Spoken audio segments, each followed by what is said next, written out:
Радио тыңлаучы иптәшләр, борынгы татар халык көйләрен эзләү, тикшерү буенча алып бара торган эш хакында үткән тапшыруда мин сезгә бераз сөйләгән идем. Менә шул эшнең дәвам итеп, бүген тагын берничә борынгы көй хәзерләдем. Шуларны бүген сезгә җырлап күрсәтмәкче булам. Бүгенге тапшыру әнә шул иске заман көйләре циклының 3нче өлеше булып баралар. Хәзер сез Сорнай моңа, Сахтиян читек, борынгы көй һәм Бишек җыры дигән көйләрне тыңларсыз. Сорнай моңа. Бу көй хакында мин сезгә мондый аңлатма бирәсем килә. Бу көйне мин бала чакта ук кемнәндер ишетеп калган идем. Көйнең исемен дә, сүзләрен дә белмидер идем. Моңарчы бу көй халыкка бер дә ишетелгәне юк, дияр идем, ләкин композитор Ключеров аны скрипкада уйнар өчен бер кичкенә әсәр итеп эшләгән булган. Һәм ул әсәр скрипка остасы Халидә Әхтәмова башкаруында радио аркылы ишетелгәнлеге дә бар. Александр Сергеевич Ключеров бу борынгы көйнең исемен Шам шәһәре дип язып калдырган. Минем уйлавымча, биредә ниндидер бер ялгышлык киткән булса кирәк. Чөнки Шам шәһәре яисә Шам Шәриф дигән көйнең сүзләрен мин таптым. Менә ул сүзләр. Шам Шәрифкәй дигән ай шәһәрдә кич ахшамсыз капка ябылмас. Үткән гомер белән калган хәтер сатып алыйм дисәң табылмас. Ләкин бу сүзләрне әлеге бүген сезгә җырлап күрсәтәчәк көйгә җырлап булмый. Бу сүзләр ул көйгә ятмыйлар, туры килмиләр. Димәк, бу көй Шам шәһәре дигән көй түгел. Шам шәһәре дигән көй хәзер онытылган булса кирәк, аны белгән кеше әлегә юк. Ә соң мин бала чакта ук ишеткән, бүген җырлап күрсәтергә теләгән көйнең исеме ничек икән соң? Заман үтү белән бу көйнең исеме дә, сүзләре дә онытылып югалып калган булса кирәк. Күп кенә кешеләрдән сорашып карасам да, кызганычка каршы көйнең сүзләрен дә, исемен дә белүчене тапмадым. Бәлки радио тыңлаучылар арасында бу көйне танучылар, белүчеләр табылыр. Әгәр дә бу көй чыннан да берәр кешегә таныш булып чыкса, бу хакта радиокомитетка хәбәр итүегезне сорар идем. Бу көйне күптәннән радио тыңлаучылар өчен җырлыйсым килсә дә, сүзләре булмау аркасында җырлый алмыйдыр идем. Әле менә күптән түгел миңа композитор Рөстәм Яхин һәм драматург Хөсәйнов иптәшләр белән очрашырга туры килде. Ул очрашуда билгеле музыка, җыр хакында сүз барды. Мин исә әлеге борынгы матур көй хакында үземнең фикерләремне сөйләп бирдем. Күптәннән җырлыйсым килсә дә, сүзләре булмау аркасында җырлый алганым юк дип сөйләдем. Бу сөйләшүдән соң озак та вакыт үтмәде, иптәш Хөсәйнов бу көйгә махсус минем өчен сүзләр язып китерде. Халык көйләренә, бигрәк тә борынгы көйләргә сүзләр, ягъни текст язу, гаять дәрәҗәдә җаваплы эш. Текстның авторы бу эштә берничә шартны үтәргә тиеш. Беренчедән, язган сүзләр көйнең мелодиясына ятып торырга тиеш. Музыканың рухына туры килергә тиеш. Икенчедән, сүзләр үзләренең эчтәлеге, ниндидер айрым детальләре белән шул борынгы көй туган заманнарны хәтерләтергә тиеш. Шушы талаплардан чыгып караганда, иптәш Хөсәйнов язып китергән сүзләр минемчә шактый уңышлы килеп чыккан. Бу эше, бу ярдәме өчен иптәш Хөсәйновка миннән зур рәхмәт. Менә ул сүзләр. Бер яшь егет төн йокламый, üzülüp уйный Сорнай. Күңле уйлый бер яшь кызны, сәсләре төн, йөзләре ай. Йоклый алмый җиткән кызлар, бигрәк сөйләр бу егет дип. Кемне сөяр, кемне алыр, кемне итәр бәхетле дип. Йоклый алмый ята картлар, ай-һай өзелә бу җегет дип. Шулай янган, көйгән чаклар бар иде бит безнең дә дип. Тик бер кыска йөзләре ай, тәрәзә ачмый, йөгереп чыкмый. Гыйшык хәлен әле ул белми, тыныч йоклый, гамсыз йоклый. Шушы яңа язган сүзләрдән чыгып, без бу көйгә Сорнай моңы дип исем дә бирдек. Сорнай борынгы замандагы тынлы музыка коралы. Татар халкында хәзергә чорда Сорнай кулланылмый. Ул онытылган. Ләкин аның электә булуы, безнең бабаларыбызның Сорнайда уйный белүләре бик табигый. Алай гына да түгел. Хәзер мин сезгә җырлап күрсәтәчәк көйнең моңы, бормалы бизәкләре минем колакка нәкъ менә борынгы Сорнай авазларыннан, Сорнай уенында килеп туган көй шикелле булып тоела.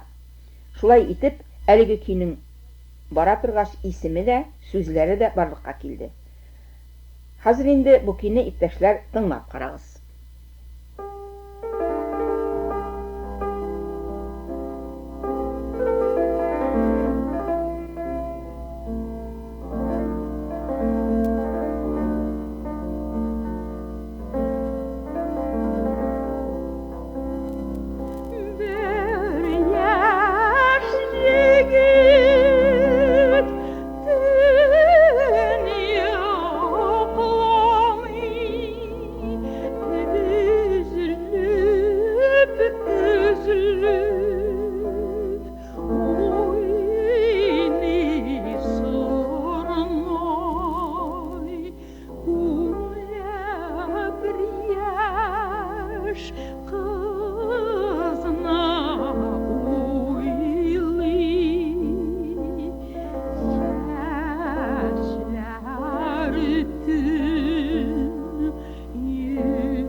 Сәхтиян читек дигән ки.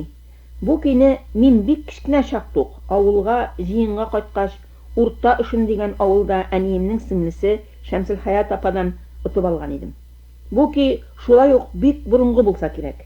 Чөнки беренчедән мин аны ишетүем дә бу гасырның башында ук 1905-10 елларда ишеттем. Бу көй борылышлары, аерым бер җырлау манералары һәм искиткеч матур борынгы сүзләре белән минем истә калган. Аның сүзләре хәзерге чорда кулланыла торган табигый сүзләр түгел, ә иске заманда безнең ерак буын бабаларыбыз җырлаган сүзләр икәнен аңлап була. Мәсәлән, Сәхтиян читек сауры башмак тау битендә йөреп туздырдым. Алтай җәйне, алтай кышны, син җаныемны уйлап уздырдым. Аягыңдагы читегең болгар икән ылпаны, сине сөйми кемне сөйим, син бит җегетләр сылтаны. Сәхтиян читек зур булмас, конышлары киң булмас. Күрешкәндә бәгърем бер сөйләшик, инде күрешү безгә тиз булмас. Бу көйне тыңлаганнан соң, һәркем аның борынгы заман көе икәнен төшенәчәк.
Бурынгы көй дигән көй.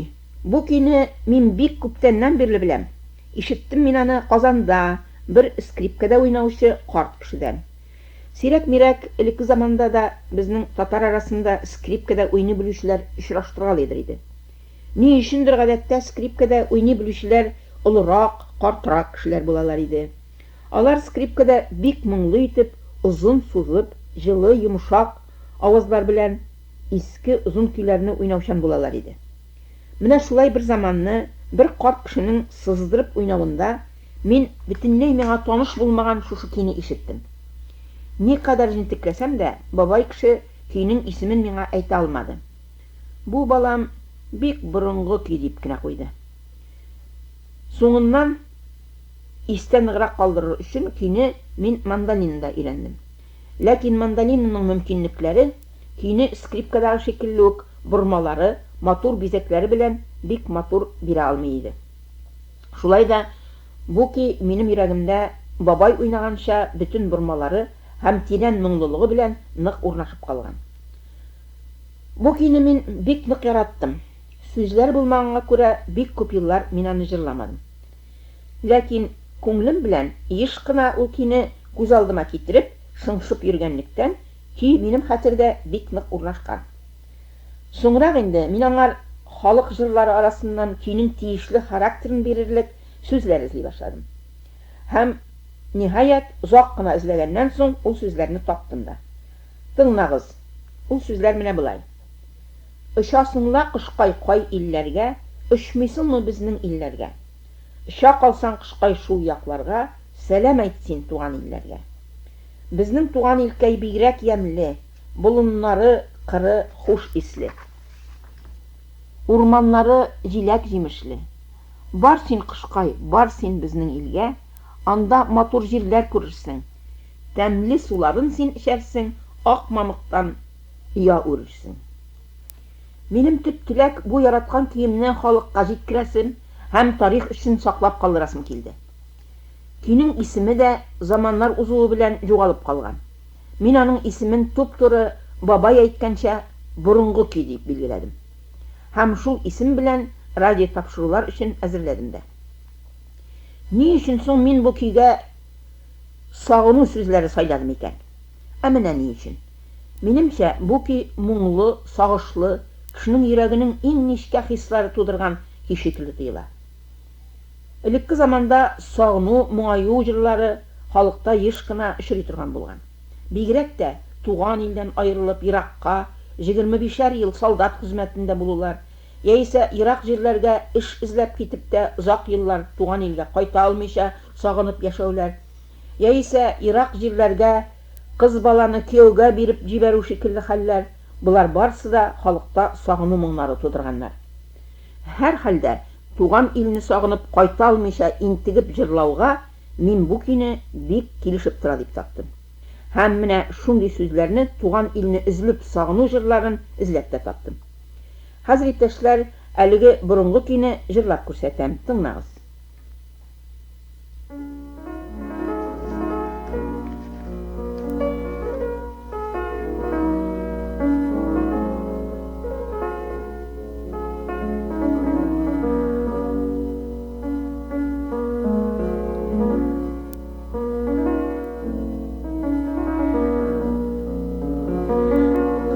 Ышасың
Бишек җыры. Бу бишек җыры бик күптәннән инде бала тирбәткәндә җырлый торган көй булып, халык арасында нык таралган, яләнелгән көй. Көйнең аваз аһыңнары да, сүзләре дә бик борынгы, буыннан буынга күчеп, бишек җыры булып килгәнлеге күренә. Тукай мәҗмуасында да бу җырның берничә тонышын очратып була. Тукай ул сүзләрне шын халык моңына ихтирам йөзеннән үзенең мәҗмуасына керткән булса кирәк. Бу көй халык арасында элек-электән таралган бишек җыры, ләкин моңа кадәр эфирда аның яңгыраганы да, радио язмаларында язылганы да юк. Менә ул көйнең сүзләре. Әлли-бәлли итәргә ал бишеге бар аның, иркәләргә сөяргә үз әнкәсе бар аның. Әлли-бәлли йом күзең йолдызым. Киштән йокың кала да, елап үтә көндүзең. Әткәсаның куй суяр, әнкәсаның май турар, җылак бала ашап туяр, елакларын ташлап куяр. Әлли-бәлли итәр бу, үсеп буйга җитәр бу, мәдрәсәгә китәр бу, галим булып җитәр бу.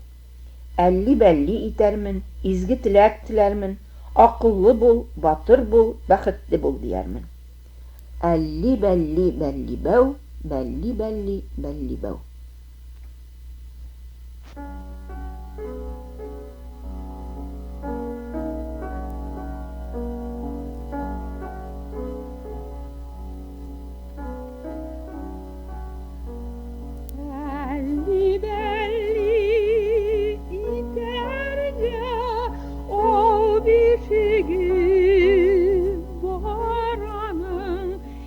İrkelerge siyah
the law.